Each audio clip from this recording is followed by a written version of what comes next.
has no chance to attack him back. Just what the hell are you? The slime villain asked and tries to get up. Me, I am Kamen Rider Den-O, and you just messed with the wrong person, buddy. Momotaros said while tapping his sword, now to take my 𝐒𝐮𝐦𝐦𝐚𝐫𝐲. Den-O announced as he got his pass and placed it in front of his belt. Full charge. Red energy flowed from it and into the sword. The blade then flew out of and floated in the air. 𝐒𝐮𝐬𝐴. Or no 𝐒𝐮𝐬𝐴.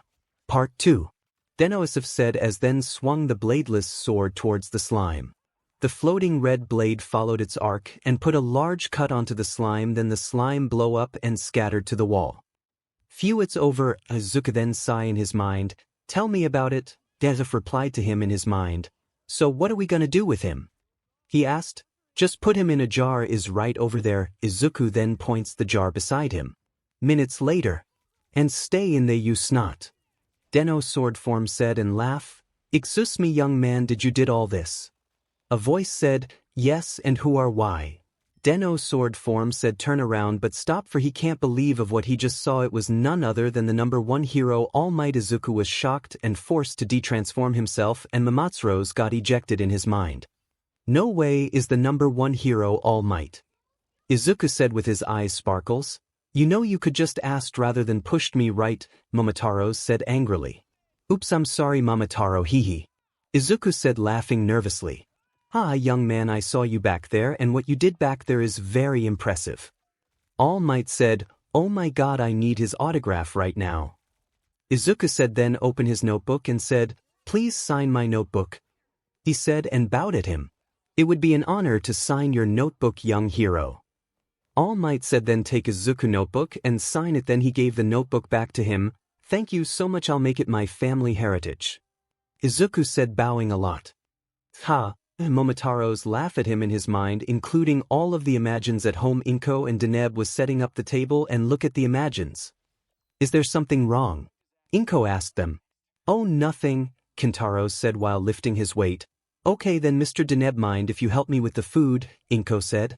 Sure, Ms. Inko. Deneb said and bowed. Really, dude, family heritage. Momotaro said still laughing. Yeah, so what, shut up. Izuku said in his mind. By the way, Allmight, I think you should take him to the police. Izuku said, giving the villain inside a jar to him.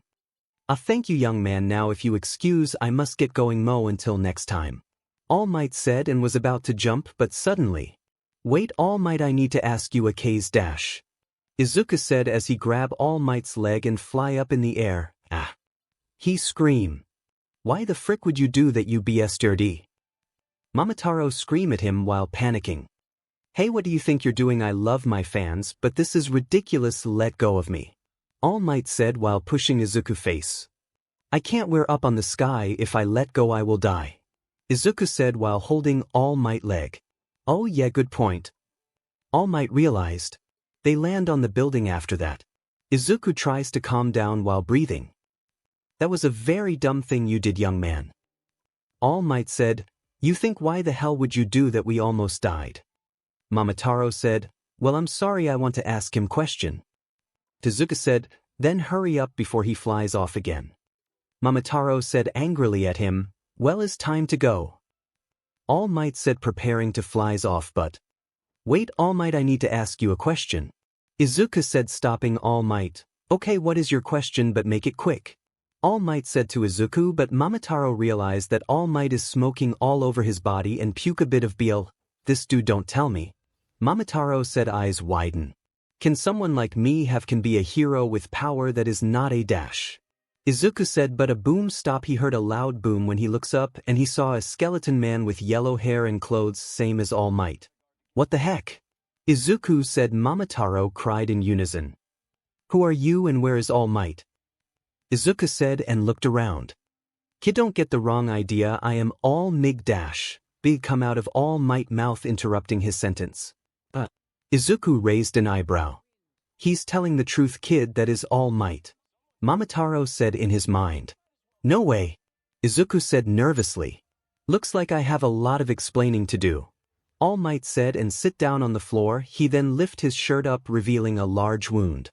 See this wound, kid, it happened like 5 years ago. I was fighting a very strong villain and that villain did this to me. Now my power can only last for 3 hours. All Might explain, hold up, 5 years ago I thought it was Toxic Chainsaw.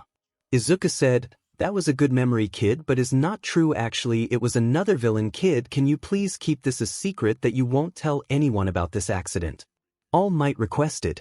Sure, your secret saved to the 7 of us. Izuku said to him, and All Might is confused of what he just said. What do you mean by 7? I don't see anyone else.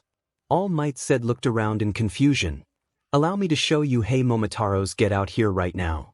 Izuku told his partner to come out. All Might was confused of why he talked to himself until he looked down, saw sands coming out from his body. The sand moved on its own and formed an Oni-like creature, and this caused All Might to get shocked. What the N on dash? He then got interrupted by Izuku. All Might, you might not gonna say that word cause he is kind of mad now. Izuku said and warned him. Why is that? All Might said in a confusing tone. Momotaros then walked up to the two with steam on his head and said, why is that? I'll tell you why. I don't like to be called with that, a word. Why the hell would you do that, Izuku? We almost died back there, and I almost peed myself thanks to you. Now the others are laughing at me. As for you, skeleton, how dare you try to drop us when we're in the middle of the sky back there? Momotaro said while being angry. All Might then sweat drop and put his hand behind his head. Sorry about that. And to be honest, I didn't know that you were inside him. TCH whatever. Momotaro said and turned his head to the right and arms cross. Yeah, me too, but I gotta admit that was kinda funny. Izuku said, covering his mouth and laugh. No, it's not, you BSTRD. Momotaro yelled in an angry tone. Come to think of it, you said there's 7, where is the other 5? All Might asked. Oh, they're at home, they can actually hear and see inside my mind of what's going on. Izuku explained. I see. Anyway, you were asking me a question back there, what is it actually? All Might asked and raised one eyebrow. Well, can someone like me can be a hero with power that is not a quirk? He asked All Might. Then Momotaros got shocked of what he just asked. With power that is not a quirk, what do you mean? Back there I saw you just used a quirk to defend yourself against that slime villain. All Might said. Well, actual dash. Izuku then suddenly got pulled by Momotaros. Excuse us for one moment. Momotaros told him as he dragged his partner to the corner so All Might can't hear them what they're saying. Hey, are you sure about this? The only person who knows this power is your mom and your girlfriend. Momotaro said. Then Izuku blushed a bit of what he said in the last part. Look, she's not my girlfriend, we're just friends. Izuku said and raised his voice a bit. Right? Momotaro said, then grin a bit. And 2, and besides he told us his secret and now is our turn to tell him. Izuku said to Momotaros. Fine, then knock yourselves out. Momotaros said to him. After that talk they went back to All Might. We're back, as I was saying, I think is best to demonstrate to you. Momotaros. Izuku called his partner. Yeah, I know the drill. Momotaros said and jumped inside to Izuku body and posseized him. Izuku hair is then spike up and a bit of it is red and his eyes turn red. All Might then shocked of the boy's appearance just changed. Now watched carefully. Momotaros said then grabs his belt and the rider pass. This is what he means by power, which is not a quirk. He said and equips the belt, then press the red button and he do his standby pose. Henshin. Momotaros said then swiped the pass on the middle. Sword form. Oregon Sanju. DENeb said and strikes a pose. Well, what do you think? Can he become a hero that is not quirk? Deneb asked him. All Might then smile, stand up. He walks toward Izuku and put his hand on his shoulder. Of course, young man, you can become a hero, no, a great hero. All Might said to Izuku. Deneb de-transform and hugged him. Thank you, All Might. Izuku said with tears in his eye. No problem, kid. By the way, what's your name? All Might asked Izuku while Izuku hugged him. My name is Izuku Midoriya. Izuku said. Well, it's nice to meet you, young Midoriya. Well, I think it's time to go now. I need to drop the villain to the police station now. All Might said to Izuku. Oh, okay, I need to go too. Well, it is nice meeting you, All Might. Izuku said, walking away, waving at All Might. All Might then waved him back and went downstairs. Young Midoriya will be a great hero someday. Maybe he's worthy for one for all, but I don't know. I have to observe him for a while, but first I need to get this slime to the police. All Might thought in his mind, then reached to his pocket to grab the bottle that the villain is in, but the bottle is missing. Where is it? Oh no, did I dropped it when the kid grabbed my leg? I need to hurry and find it. All Might said and springs into action. Meanwhile, with Bakugo and his lackeys. Demon, that DEKU-O, you make a fool out of me. Bakugo said angrily. Come on, Bakugo, calm down. Wasn't you best friends with him? Exactly what happened between you guys? One of his lackeys asked Bakugo. Then Bakugo turned his head with rage and said, shut up. Bakugo scream at his lackeys and kick a bottle, which he doesn't know that there is a villain inside him. The villain has been freed and attack Bakugo. Time skip 10 minutes later. Yes, I can believe All Might said it to me. Izuku said with a happy tone. Yeah, congratulations, but you owe me 10 puddings cause of what happens today. Momotaros said in his mind. All right. Izuku replied him. Suddenly Izuku saw a huge fire from the corner and rushed there. He then saw Backdraft putting the fire out. Kamui is grabbing people and lead them to safety. MD lady can't get in cause the street is too small. Death arm can't hit the villain because it doesn't have any effect. Kamui tries to save Bakugo, but he can't cause of the explosions and chaos. All Might can't do anything cause he got timeout.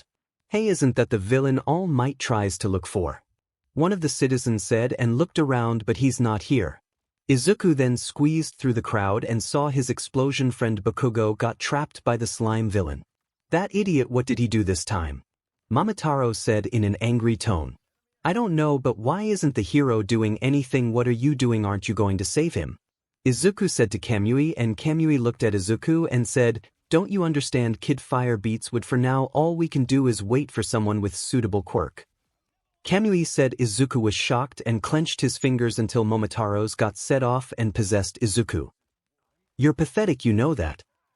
Momotaros said to Kamui, what did you say and what happened to your hair?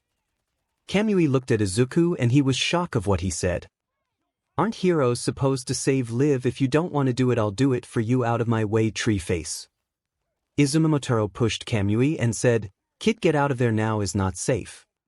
Momotaros ignored Kamui and walks to the villain. Hey snot, remember me? You got some nerve, waste my time. Momotaros yelled.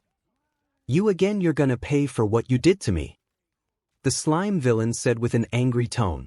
Suddenly Bakugo wake up and saw Izu. Deku, what are you doing here? Bakugo thought.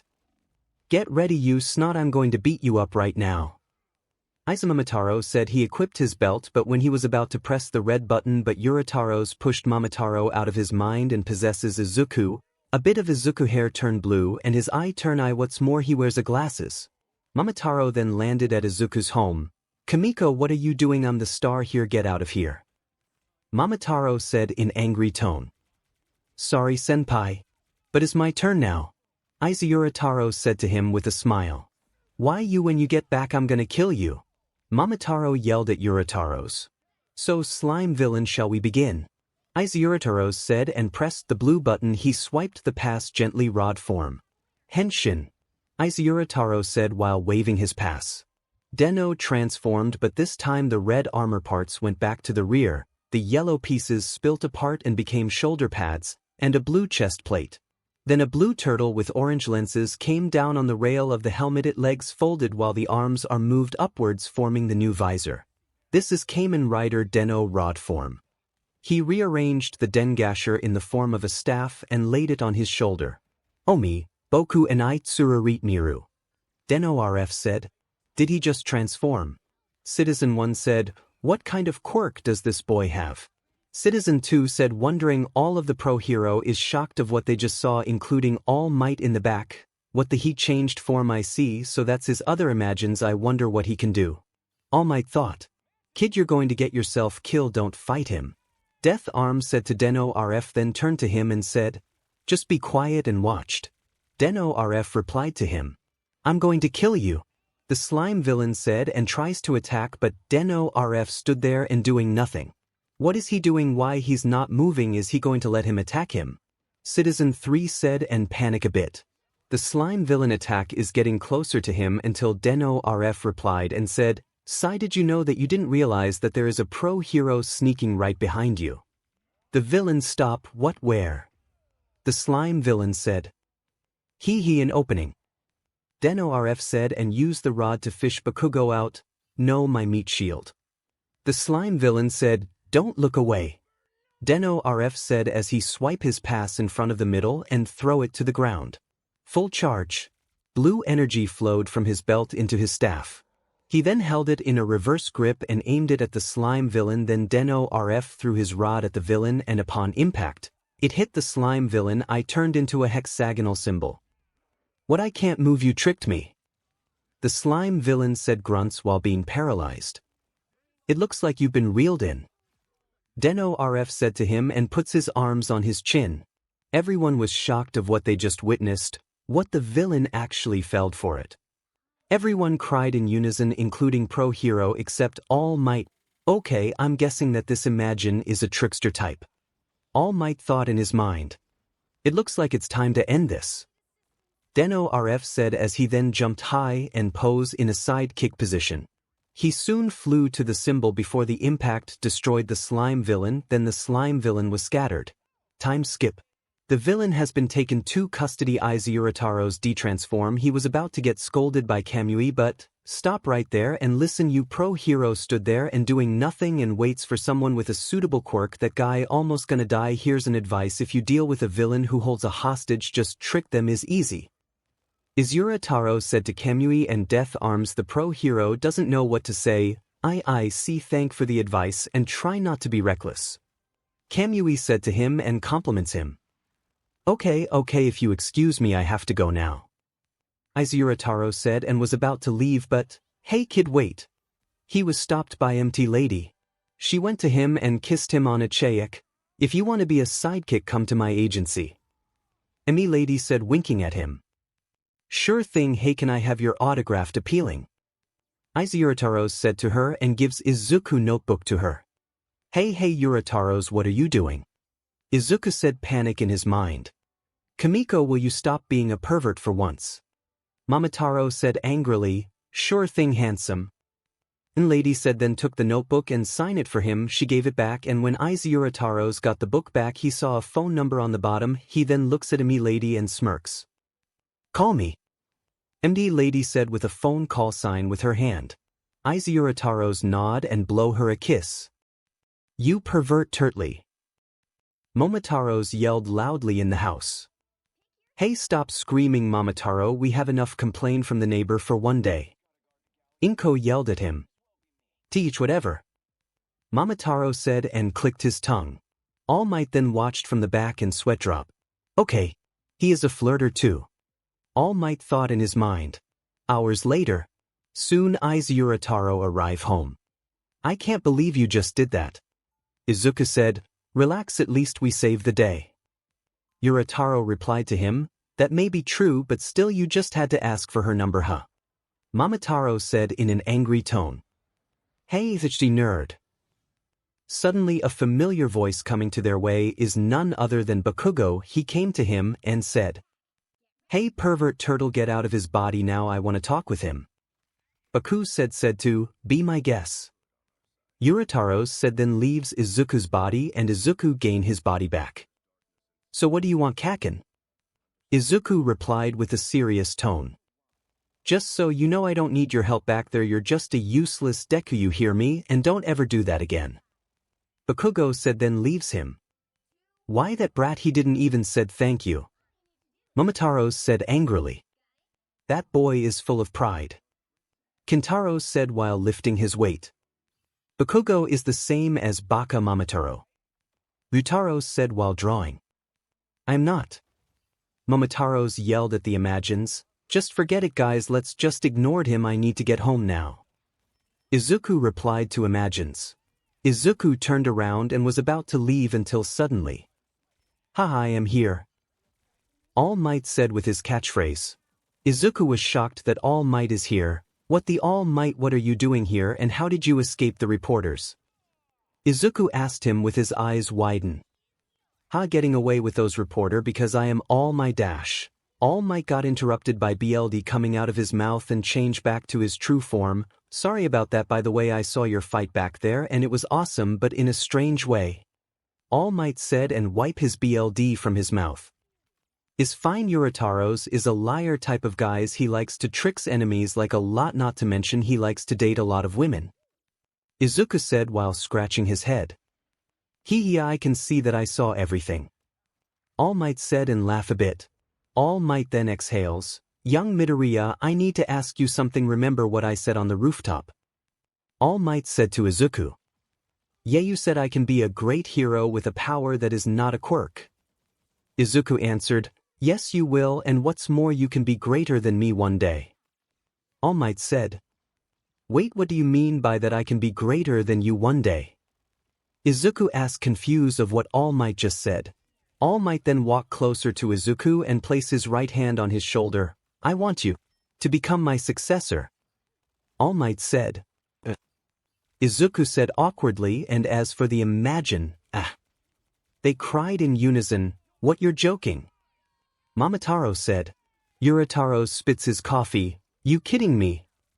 I can't believe what we just heard." Kintaros said and stopped lifting. "This is unexpected." Deneb thought in his head while washing dishes. Inko come to the room and said, "What's going on, did something happen?" Ryutaro was about to say something but he was covered by Momotaro's hand. "Nothing, it's nothing really, you can go back and do your work, hehe." Momotaros said to Inko nervously. "Okay then." Inko said as she goes back to the kitchen. Ryutaro then pulled Momotaro hands out of the way. "Mao, why did you that, Baka Momo?" Ryutaro yelled like a child, "You idiot, if you say something stupid she will get another shock and we need to keep this secret, got it, brat?" Momotaro whispered to him. Ryutaro didn't say anything and nodded his head. Back with Izuku. "Wait a sec, Allmight, can you please explain why you want me to be your successor?" Izuku asked. "You see, this quirk has been passed down to generation is like a sacred torch. My mission was to find a successor until I found one, which is you, so I ask you this." Allmight said then back up and put his finger to the sky. "Listen up, young man. Will you accept my awesome power and become my successor?"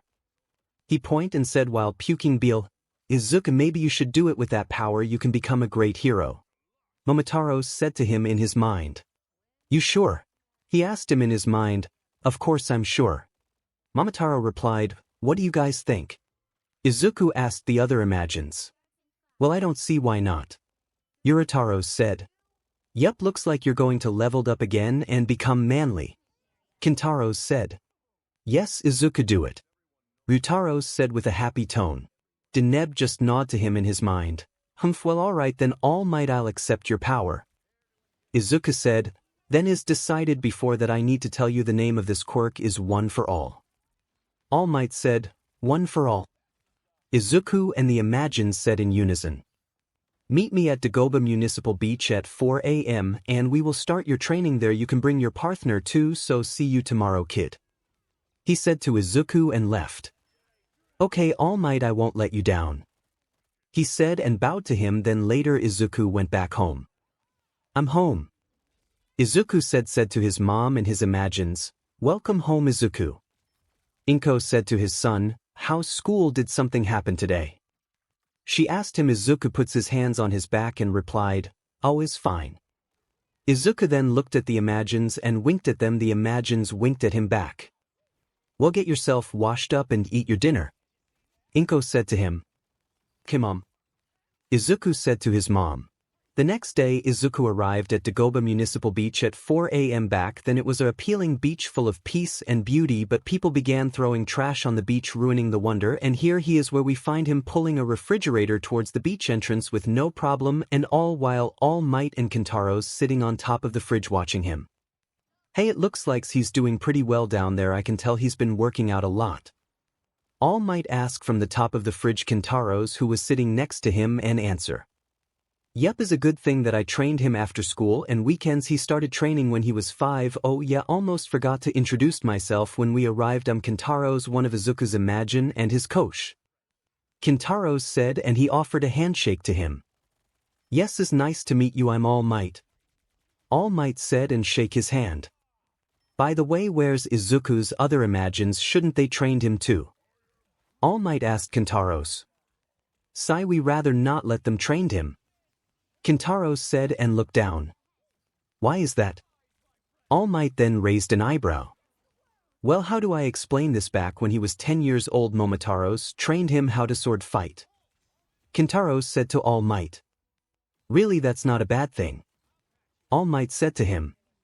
But what we didn't know is that he used 𝗧𝗜𝗍's body to chase some hoodlums at the alley and teach him which person he's supposed to fight. Flashback, guys, let's get out of here. Hoodlum 1 said while running. Get back here, mate, mate, mate.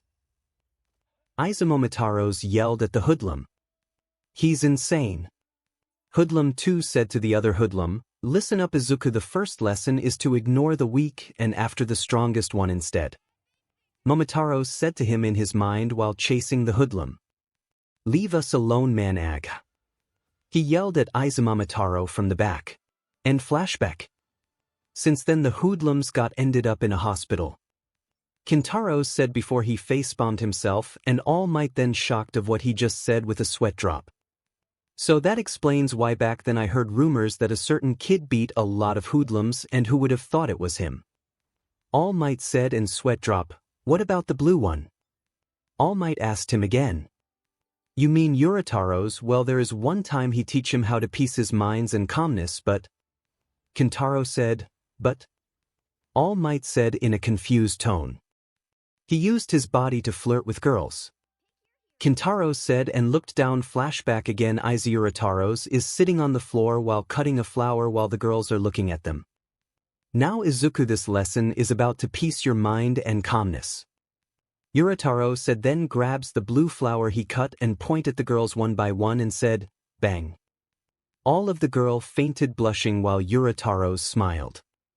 End of flashback. So is up to me and Deneb to teach and training, except for Ryutaros, he has a mind of a child. Kintaros said to Allmight. I see, has there been anyone stop them before? Allmight asked, yup, it was a girl, she always stops them for teaching him stupid stuff to him, sometimes she kinda scares us. Kintaros said before he got chills on his spine, a bit remembering a certain girl with earphone jacks. Ooh, a girl, that's interesting. Allmight then grin a bit, where is she now? She moved out of town and who knows where she is now. What's more, 𝗧𝗜𝗍 keeps talking about her a lot. Kintaros said and laugh. Allmight laughed as well until 𝗧𝗜𝗍 looked up and yelled. Hey, I can hear you guys, you know, and Kintaros, don't tell him about that. 𝗧𝗜𝗍 said and yelled at him. Oh, relax, will you? I'm not gonna tell everything about your girlfriend. Kintaros said and laughed a bit. For the last time, we are just friends. 𝗧𝗜𝗍 yelled at them. Hang on a sec, what about the last one? Allmight asked Kintaros and wondered, last one? Oh, him, he said he wants to check the whole place out for a while, but he said he would come back. Kintaros replied to him. Allmight said in a calm tone, I have a question, Allmight, why are we here? Kintaros asked, well, it's simple actually, to prepare young Midoriya for the drawback of one for all. All Might explains and confuse Kintaros and 𝗧𝗜𝗓. What drawback? 𝗧𝗜𝗓 asked. You see, the drawback of my quirk is that it holds a lot of power, which means if the user can't stand it, their body will break apart like sticks, so to prevent that we need to build up his body even more. All Might said and squished the fridge down to make it flat. And that is the first step of becoming a hero. He finished explaining. That's a great idea, I love your plan, All Might. Kintaros said and gives him a thumb up. Thank you, so are you with me, and do you hear that, young Midoriya? All Might said and shout at 𝗧𝗜𝗓, who is pushing a car with some fridge and laundry machine. Yes, sir. 𝗧𝗜𝗓 shout back. And what about you, Mr. Kintaros, are you going to help him train? All Might asked. Of course, 𝗧𝗜𝗓 currently can withstand the transformation for 10 minutes, but with that kind of training I would say probably 20 minutes. Kintaros said, not to mention maybe he can transform into 𝗬𝗏𝗏's form, he thought in his mind. Exactly what will happen if the transformation lasts? All Might questioned Kintaros. He would pass out. Kintaro replied. Time skip 9 months later, 1 month before the exam. All Might, Kintaros, including Momotaro, just arrive at the beach to see how 𝗧𝗜𝗓 have been progressing. Why did you woke me up at this time, Kamako? Momotaros yelled at Kintaros while rubbing his eye. 'Cause we are going to see 𝗧𝗜𝗓's training. Kintaros replied to the angry Oni. Yeah, but why 4 in the morning, huh? Momotaros said in an angry tone. Now no need to fight, we're almost there. All Might said with a smile on his face. TCH whatever. Momotaros said and moved his head to the right until suddenly they heard a loud scream. They rushed to the beach entrance and saw a pile of trash in front of them. What the hell? Momotaros said, jaw drop. Rah? The 3 men looked up and saw 𝗧𝗜𝗓 scream on top of the trash, and when they take a look at the beach it was clean and not a single trash. Seriously, there's not a single trash on these beach. Kintaros said and eyes widen. No way, he even cleaned the outside area I told him to. All Might said, only 1 more month to spare, that boy exceeded my expectation. He said while shaking. Oh my goodness. All Might and Kintaros scream in unison and Momotaros is covering his ears from their yelling. Do you guys have to yell? Momotaros looked up at 𝗧𝗜𝗓. This kid is full of surprises. He thought in his mind. 𝗧𝗜𝗓 was about to fall, but All Might caught him. Only 1 month remained before the UA entrance exam and your body have become buff. All Might said while holding 𝗧𝗜𝗓. Not to mention your body can last 20 minutes for your transformation. Kintaros said and crack his neck. I really did it, huh? 𝗧𝗜𝗓 said while catching his breath. Heck yeah, you did. Momotaros said to 𝗧𝗜𝗓. Now it is time. All Might puts 𝗧𝗜𝗓 down on the ground. That you will inherit one for all. Are you ready, young Midoriya? All Might said. Yes, I am ready. 𝗧𝗜𝗓 said.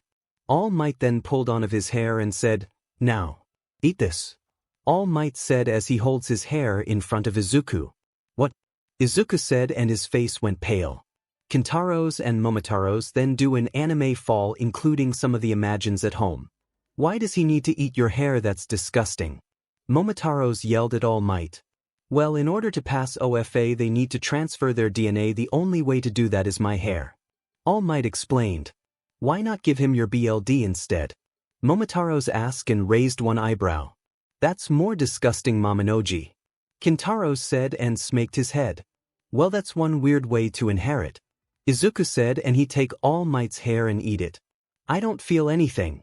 𝗧𝗜𝗓 said, it needs time for your stomach to digest it, so wait a minute or two. All Might said. A few minutes later 𝗧𝗜𝗓 started to feel power surging through his body. All Might, I can feel it, I can feel this power overflowing through my entire body. 𝗧𝗜𝗓 said excitingly. Haha, I know exactly how you feel when I first inherit my power. All Might said. So how do I use it? 𝗧𝗜𝗓 asked and looked at All Might. Just clenched your butt cheek and yell smash. All Might told 𝗧𝗜𝗓 and shout at the last part, and Momotaros covered his ear. Again with the scream. Momotaro said while covering his ear. Alright, I'll give it a shot. 𝗧𝗜𝗓 turned and looked at the ocean and shout, smash. As soon as he punched, the ocean was split as the force was powerful. Holy mother, that is so strong. Momotaros said, no duh. Kintaros said. Then Momotaros put his arm on his chin and I wonder if I can combine with my special move. He thought. Ouch, why does my arm hurt? Izuku asked while holding his bruised arm. Oh yeah, forgot to mention your body can't stand one for all at 100%, that's why you hurt your arm. Allmight said. Izuku and all the Imagines face-bombed. You're telling us this now? They thought. So for the next month we have to train you how to control it so it won't your arm again. Are you ready to continue? Allmight said. Izuku then smiled and said, yes sir. And with that Kintaros and all might continue his training except for Momotaros because he wants to watch and continue eating his pudding. 1 month later, the day of the UA entrance exam. During his training with All Might and Kintaros, Izuku found a new way to control one for all. He named it One for All. Full cowl. The Imagines like the new name except for Momotaros. He didn't like the name. Izuku and Momotaros arrived at the entrance exam and both of them are pumped and ready for the exam. You ready, Momotaros? Izuku asked Momotaros from his mind. I was born ready, kid. Momotaros replied. Let's go. Izuku said he was about to go inside, but suddenly he recognized a familiar voice from behind. Hey Deku, get out of my way or I'll kill you. 𝗏𝗏𝗏 said to Izuku, and he is still mad about the slime incident. Hello Kaken, you're still the same person, but you really need to change that attitude, you know. Izuku said with a grin. Shut up Deku, I don't want any advice from you. 𝗏𝗏𝗏 said with an angry tone and walk off. Why, that brat, when I get my hands on him, I will beat his butt. Momotaros said angrily. Relax, will you save your anger for the exam? Izuku said and tries to calm him down. Izuku then walked into you. The first thing he do is doing his written exam. Izuku was doing his exam pretty well until suddenly Momotaros saw a familiar face in his mind and is a girl. The girl has short purple hair, onyx eyes, fair skin, and her earlobes has earphone jacks on her. That girl, why does she looks familiar? Momotaro thought in his mind. Time skip after the written exam. All of the students from different school were sitting down and listening to the pro hero present mic. What's up, UA candidate? Thank you for tuning in to me. You're looking at the school DJ. Come on, how about you give me a which? Present mic yelled, but there was an awkward silence. I hate this guy, he disrupt my sleep. Momotaro said with an angry tone. You hate everyone, Baka Momotaro. Izuku said and mock him. Shut up, don't call me that. Momotaros yelled at him. Wow, tough crowd, but that's alright, I'll keep this straight to the main show. Let's talk about all this practical exam. Are you ready?